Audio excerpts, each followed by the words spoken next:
बिस्मिल्लाहिर्रहमानिर्रहीम, अस्सलाम वालेकुम नाज़रीन। उम्मीद है आप सब लोग खैरियत से होंगे। सुप्रीम कोर्ट से बड़ा डिसीजन क्या आया? बेसिकली ये एक तरह से बम भी फटा है नून लीग के ऊपर कि सो मोटर नोटिस ले लिया है और वो दो पसंदीदा जज जो नून लीग के हैं वो उसके अंदर है और जो दो सीनियर तरीन जज हैं वो उसके अंदर नहीं है। ये क्या मामला है, इसके ऊपर बात करेंगे। सरदार अब्दुल रहमान केथरान और सानिया बरखान के ऊपर एक बड़ी अपडेट आई है, उसको से भी आपको आगाह करेंगे।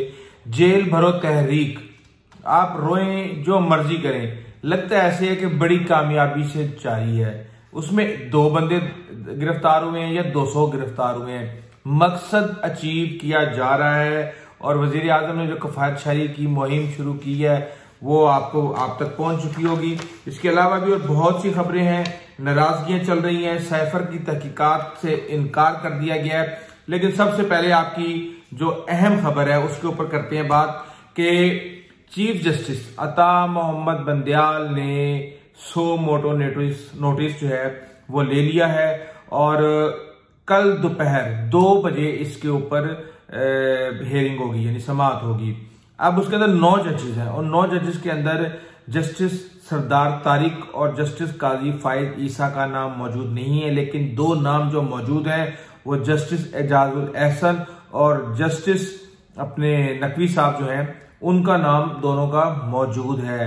अब इसके अंदर कहा जा रहा है कि ये तो चीफ जस्टिस ने सारे के सारे अपने लाइक माइंडेड जजेस जो हैं वो कर लिए हैं। उनके अंदर 2 जजेस हैं, मंसूर साहब और एक मंदोखेल साहब। उनके बारे में कहा जाता है कि वो अक्सर इख्तलाफ कर जाते हैं और वो मेरिट के ऊपर फैसला करते हैं। लेकिन दूसरे जो जजेस हैं उनके ऊपर इल्जाम लगाया जा रहा है नून लीग की तरफ से कि जितने भी फैसले आए हैं, ये जो 2 जजेस हैं ये इसके अंदर किसी न किसी तरीके से कभी वो नवाज शरीफ की सजा के ऊपर निगरान थे या जो नकवी साहब ने काफी सारे फैसले दिए नून लीग के खिलाफ दिए हैं। तो ये मामला ऐसे नहीं चलेगा।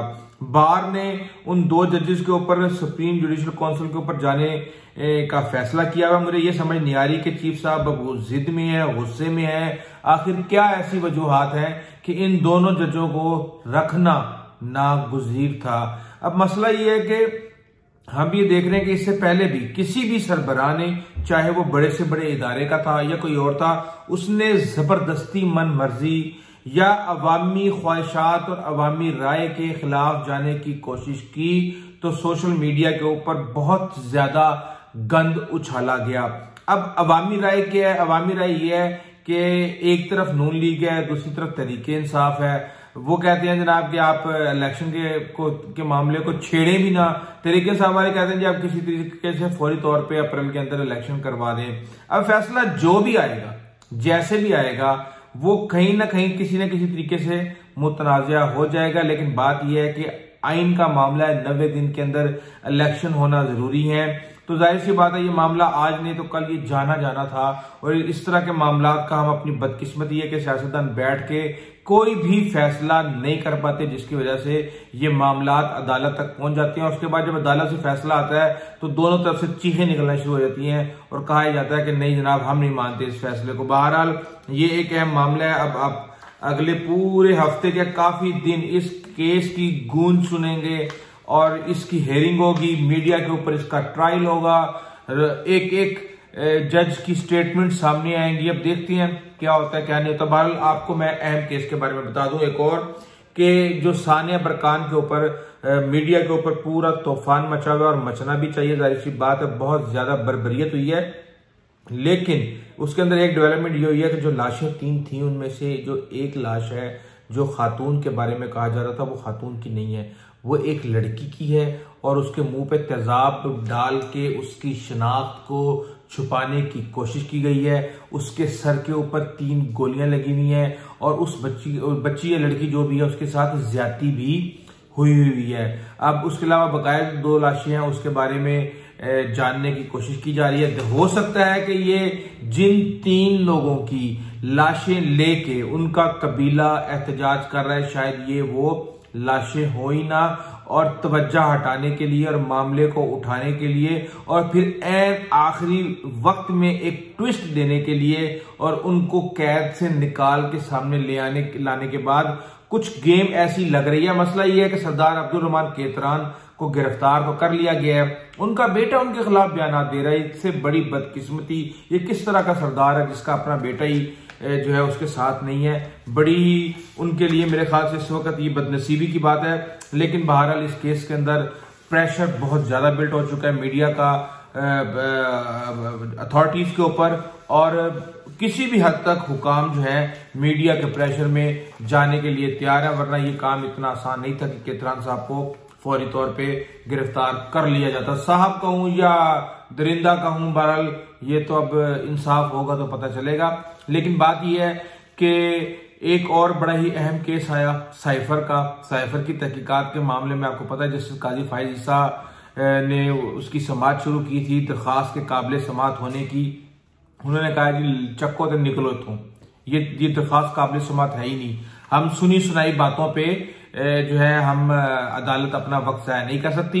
ये हुकूमत का काम है, हुकूमत जाके इसके ऊपर तहकीकात करे, और अगर कोई भी चीज ऐसी हुई है तो उसके ऊपर काम करे। ना हम हुकूमत के मामलात में मुदाखलत करना चाहते हैं, ना हम हुकूमत को चाहते हैं कि वो हमारे मामलात के अंदर मुदाखलत करें। इमरान खान ने खिताब किया था, उन्होंने बताया कि जनाब मैं तो महंगाई के ऊपर चढ़ के बैठा हुआ था, बड़ी मुश्किल से मैंने कंट्रोल की हुई थी, लेकिन आज जो है ये महंगाई मेरे दौर से 3 गुना ज्यादा हो चुकी है। बिल्कुल खान साहब आप सही कह रहे हैं।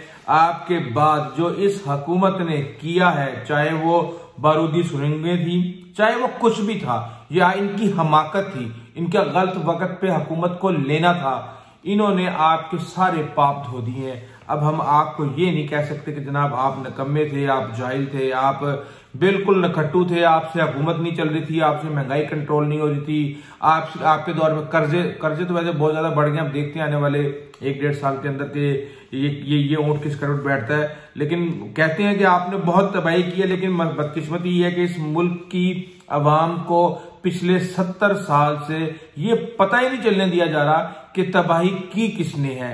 लगता ये है कि ये सारे के सारे आपस में जुड़े हुए हैं। कोई भी आता है, अपनी बारी लेता है, 2-3 साल तबाही फेरता है, उसके बाद उसको किसी न किसी तरीके से, किसी न किसी बहाने से रेस्क्यू दे दिया जाता है, सियासी शहीद बना दिया जाता है, और उसके बाद फिर जो है यही मामला चल रहा है।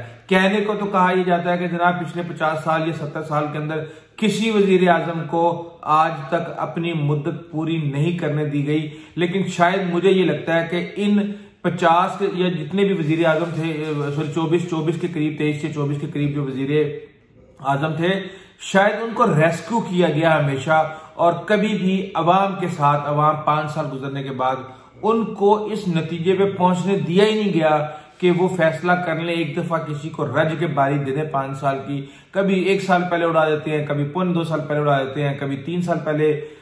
बहरहाल ये लग ऐसे रहा है कि अभी नहीं तो कभी नहीं। अगर हम आज ना उठे, अगर आज हमने अपने आप को तरमीम न की, हमने अपनी पॉलिसी चेंज न की, हमने अपना मजाज चेंज न किया, इदारों ने दूसरे जो इदारे हैं उनके इख्तियारात में, उनके मामलात के अंदर टांगे अड़ाना ना छोड़ी, तो ये बहुत देर हो जाएगी। ये मामलात अब ऐसे चल नहीं सकते। अवाम में बहुत ज्यादा शऊर आ गया है, लेकिन बदकिस्मती ये हमेशा मैं ये कहता हूँ कि ये जो जमीन है ये इनकलाब के लिए भी बंजर है।